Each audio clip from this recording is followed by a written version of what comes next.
Hello friends, मैं Sunil. Welcome to your favourite channel Vinayak classes Pipar city.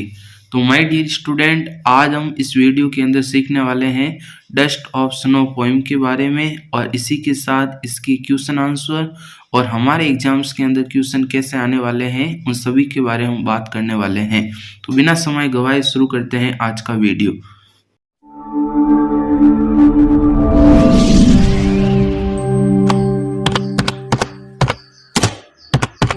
तो friends, आज हम पढ़ेंगे हमारी फर्स्ट फ्लाइट बुक के अंदर पहली पोइम जिसका नाम है डस्ट ऑफ स्नो अर्थात बर्फ के कण, जिसके पोइट हैं रॉबर्ट फ्रॉस्ट। रॉबर्ट फ्रॉस्ट एक बहुत ही फेमस पोइट हैं और ये अमेरिका के रहने वाले हैं।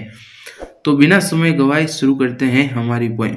हमारा स्टैंजा नंबर 1 है the way A crow shook down. सुक डाउन का मतलब होता है गिराकर, हिलाया।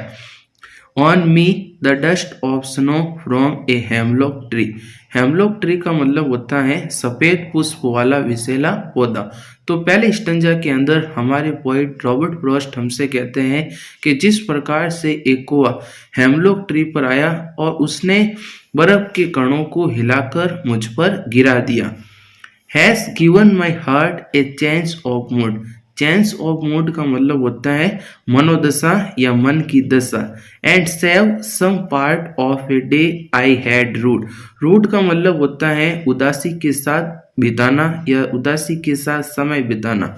तो सेकंड स्टंजा के अंदर हमारे पोइट कहते हैं जब कौवे ने बर्फ के कणों को हिलाकर गिराया तो इन बर्फ के कणों ने has given my heart a change of mood. इन बर्फ के कणों ने मेरे हृदय की मनोदशा को चेंज पूर्ण रूप से बदल दिया। And save some part of a day I had rued. और इसी के साथ मेरे दिन का कुछ हिस्सा सेव बचा लिया, वह हिस्सा आई हैड रूड जिसे मैं दुख के अंदर बिताने वाला था।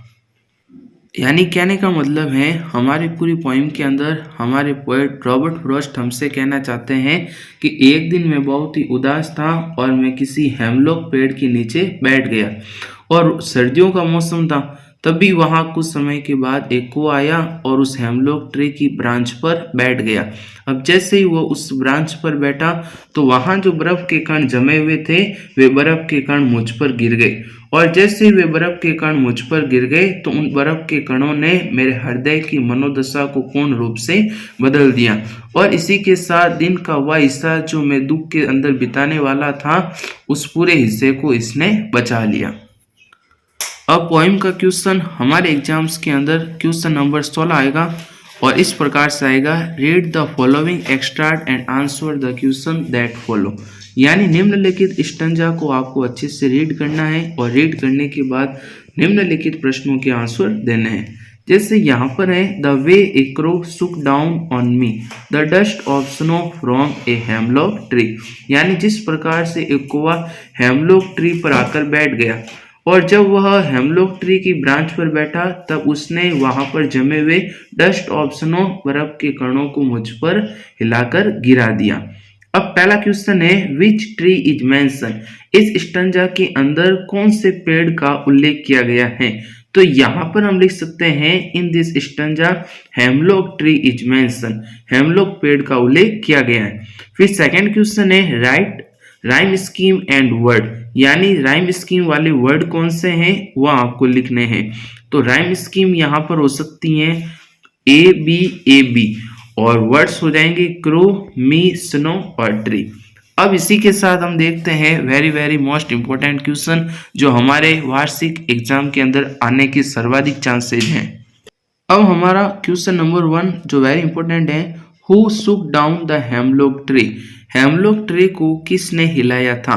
तो हम कह सकते हैं the crow shook down the hemlock tree. कौवे ने हेमलॉक ट्री को हिलाया था। क्वेश्चन नंबर 2 वेरी इंपॉर्टेंट है where did the crow seat.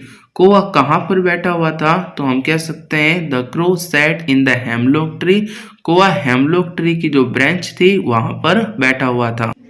फिर क्वेश्चन नंबर 3 है how did the poet's mood change. कवि का मूड किस प्रकार से बदला? The poet's mood change due to dust of snow. कवि का मूड बर्फ के कणों के कारण चेंज हुआ था एंड ही बिकेम हैप्पी। और जब ये बर्फ के कण कवि पर गिरे तब हमारे कवि बहुत ही ज्यादा खुश हो गए।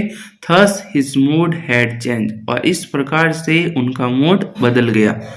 फिर क्वेश्चन नंबर 4 है, describe the mental condition of the poet. कवि की मानसिक दशाओं का वर्णन करो। तो यहाँ पर हम लिखेंगे, one day the poet was very upset. एक दिन कवि बहुत ही उदास थे। So he sat near a hemlock tree, इसलिए वो एक हेमलॉक पेड़ के नीचे बैठ गए। His mind was full with disappointment, उनका जो माइंड है वो निराशाओं के साथ फुल भरा हुआ था, एंड सैडनेस, और उदासी के साथ भी भरा हुआ था। After some time his mood change due to dust of snow, कुछ समय के बाद बर्फ के कणों के कारण उनका मूड पूर्ण रूप से चेंज हो गया। तो डियर स्टूडेंट, आशा करता हूँ आपको वीडियो अच्छा लगा होगा। यदि अच्छा लगा है तो प्लीज़ चैनल को लाइक करें, शेयर करें और अपने दोस्तों के साथ शेयर करना बिल्कुल भी नहीं भूलें।